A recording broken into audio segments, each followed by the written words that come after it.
Hi guys. So I just had a thought as I'm sitting down. I wanted to talk about something, but I realized, Guti, you know, I spend a lot of time. I'm a pastor. Yes, I'm a pastor, and I love motivating and inspiring people using different kinds of techniques and methods so that I can be able to reach more people. So I was sitting here and I'm just thinking to myself, my daughter is sleeping. So if you hear someone snoring, it's not me, it's my daughter. So I'm sitting here and I'm thinking to myself, I want to say something. And, I spend a lot of times, especially when I'm going to preach, I spend a lot of time studying so that I can be able to have something to say. I always want to be correct, in my information. I want to be precise. I want to be correct. I don't want to make mistakes, right? That's why if I don't know something, I will speak about what I know of that particular thing. And after that, I will close down my message and I will share the word and close. So I usually, I want to be right. I don't want to make mistakes, So I usually speak about history and study that and make research and so forth, so that I can be able to reach a wider audience. And for me, it has worked, because I realized that a lot of people don't know actually where they come from, who they are. So history helps me to be able to reach a wider audience because they are learning something, and so forth. So either way, I wanted to say this, it's funny because I've been a pastor since 2009 and I've been licensed since 2012. Yes, 2012. So it's a good 10-year-ish being a licensed pastor, and a good 12, 13, 14-year-ish being a pastor, fully. So I find it weird that we don't talk about the depression rate in church leaders, or leaders as a whole. I'm talking your businessmen, I'm talking your CEOs, COOs, people that are leading companies, small businesses, people that are selling things. We don't talk about the depression rate that they go through. We only talk about artists, people that sing, people that are on our faces, actors, that we say that they are depressed, that's why they commit suicide. But, leaders in totality, we go through a lot of depression. And even though it's not clinical depression, like we are not diagnosed by a psychiatrist, even though it's not, but we go through a lot of stress to a point that sometimes we can't take it and we end up taking our lives. I have invested my entire pastoral career in my organization. I'm not going to name the organization, in my organization, right? And I've been with this organization since 2005, 2006. And I started working in the organization since 2012. And when I was working in this organization, I had, in order for you to be given responsibility, you have to do an internship. So I did my internship Then after doing my internship, I was told that no, you are going to get your responsibility. You are going to get your church, the place that you are going to pastor. And what happened was, when I finished, they didn't have that plan. They just told me, hey, you are going to pastor at this particular church. And I went to that particular church, shared a couple of times, and only to find out that pastor was not going to leave. That pastor was was looking for someone who is going to be a youth leader. And according to my career, I've worked so hard that I can't be a youth. Either I become an assistant or a senior or the main leader. So that issue left me in a depressed state. So I became so depressed because I had invested so much. And now I just got married.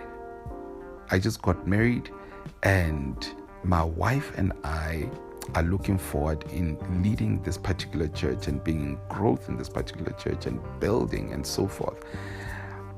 But now things changed, and now, because I've addressed my worry to the leadership said, okay, well, this is your worry. You don't want to split that church. You don't want to cause problems. You'd rather wait for something better. So don't go to the church that you did your internship at. Don't go to the church that we said you're going to go. So basically, I was told not to attend any church, So I was left in a depressed state, and my wife saw that, and she was trying to assist me and carry me, but I was just so depressed. Even when I think about it, I just, the memory was just so self-sabotaging. I don't know how I survived it, but my wife played a huge role in that. So, and as a man, vision comes from you, dreams comes from you, And now I was at a place, I just got married a couple of weeks ago, and now I'm going through this, and I'm so depressed. I don't have vision anymore. I don't have passion anymore. I don't have a zeal to do anything. So death would have been a good thing to happen to me, because at the time I was just in a dark place, sleeping with my wife, talking every time, having chats, enjoying conversations, but I was just in a dark place.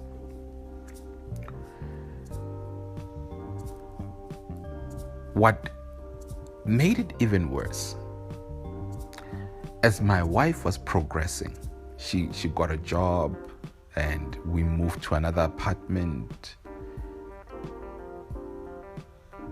As she was progressing, I felt like, this person is improving and I'm still in the same place. At some point, I just hope that, if she can just fail somewhere so that I can feel better about myself.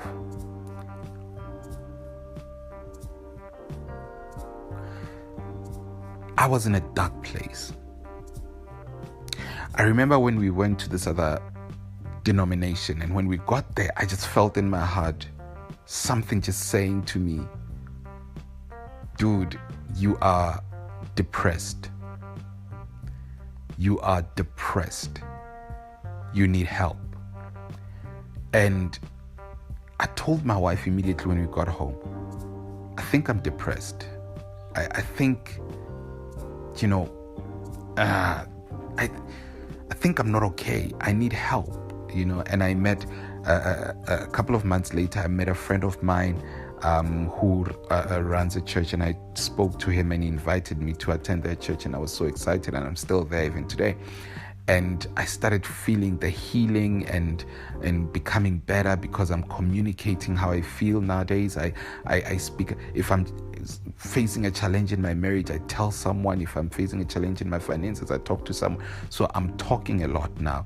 I even developed the character of saying, I don't care if people judge me, but I'm just going to talk so that it doesn't stay, So I've become better. But that is the reason, when I just sat down now and I said I wanted to talk about something, that came in mind, that so many leaders today are struggling, and they're depressed, they're frustrated, they are taking their lives simply because they are unable to find someone to talk to. And sometimes these psychiatrists, they don't help because they just put you on medication. We need people who would be able to sit down with us and be able to talk, be able to share, so that we can be able to experience healing and breakthrough. And, it's funny because a lot of pastors are going through the same thing. A lot of church leaders, a lot of businessmen, a lot of corporate leaders are going through the same thing. A lot of fathers are going through the same thing. But they don't have a safe space where they can be able to speak about the things that they're going through, so they can find healing, comfort, and restoration. You see, I believe that with vision comes responsibility. And when you face situations, you get frustrated because you are passionate about the thing that you are doing, the vision that you have. And when you get frustrated, you feel like things are not working out, and you end up being depressed, frustrated, and you want to take your life because of the problems that you are facing within your vision. But I want to encourage you is this statement. Problems don't mean absolute failure. Whether you are facing problems in your marriage, whether you are facing problems at work, whether you are facing problems as a businessman or a corporate leader, whichever aspect of your life, wherever you might be facing problems, it doesn't mean that you have failed or you will fail. It just means that you have found that there will be problems if you act in a particular manner, or if you use this particular idea, or if you do a particular thing. So you need to come up with another idea or another attitude or another approach so that you can have better results. So problems do not mean absolute failure. They just mean that you have found other reasons that this won't work. So find other solutions or ideas to make your idea progressive. In order for you to attain the things that you need in your life, you need to have that mentality. Problems do not mean absolute failure.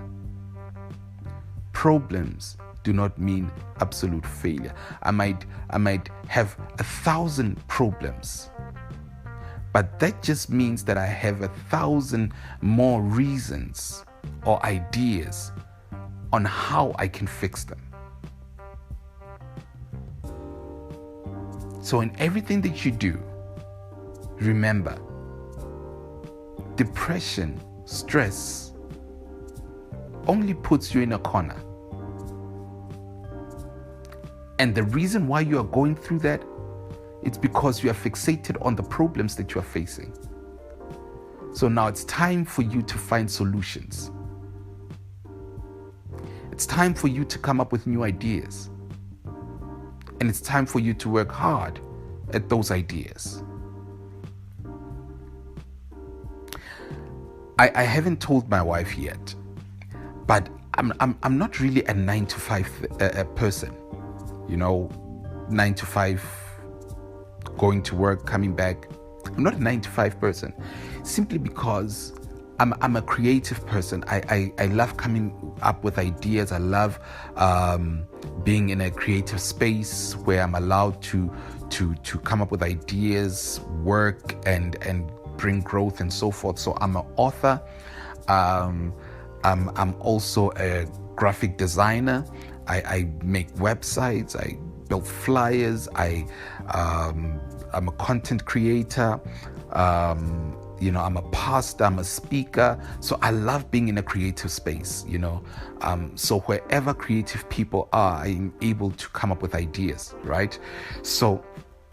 And I love thinking a lot. So I love when I'm in a meeting, I would sit down and just listen to other people brainstorm, and I just think and think and think.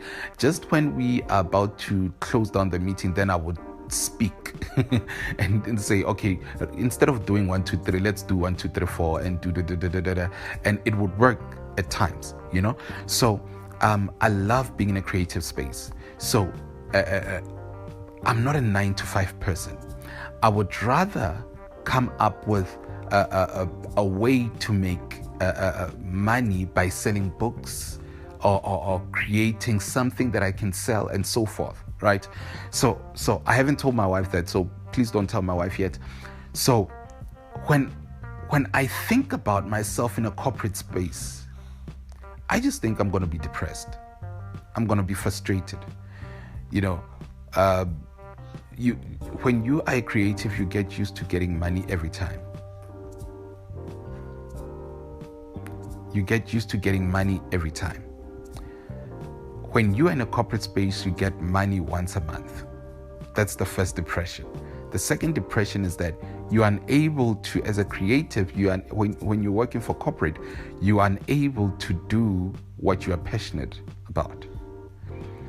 So those are the things, and there are many more. But then here's the thing. I would rather spend more time working on what I'm passionate on rather than working on a corporate space, being paid for a couple of hours and also receiving money once a month. So since I know what my problem is, I need to be able to come up with solutions to be able to build wealth, to build a financial stream, to build passive income, to be able to feed. And besides, I also love being a father, being with my daughter and all that. So I would have to come up with solutions, on how to build myself, build finances, and build growth so that I can be able to be better. So this goes also to every creative, every businessman, every leader, so that you can be able to know that the problems that you are facing are not as big as the world. The problems that you are facing do not mean absolute failure. The problems that you are facing have a solution. Now you need to sit down and think of the solution. Sit down and think of the solution that you need to be able to come up with so that you can be able to attain the things that you need to be able to attain. So that's me in a nutshell. I hope this helped. I hope this didn't make anyone angry. And I hope someone will experience growth. Remember, problems do not mean absolute failure. Problems do not mean absolute failure. Depression is not an answer. Find healing through talking. Find healing through solving problems.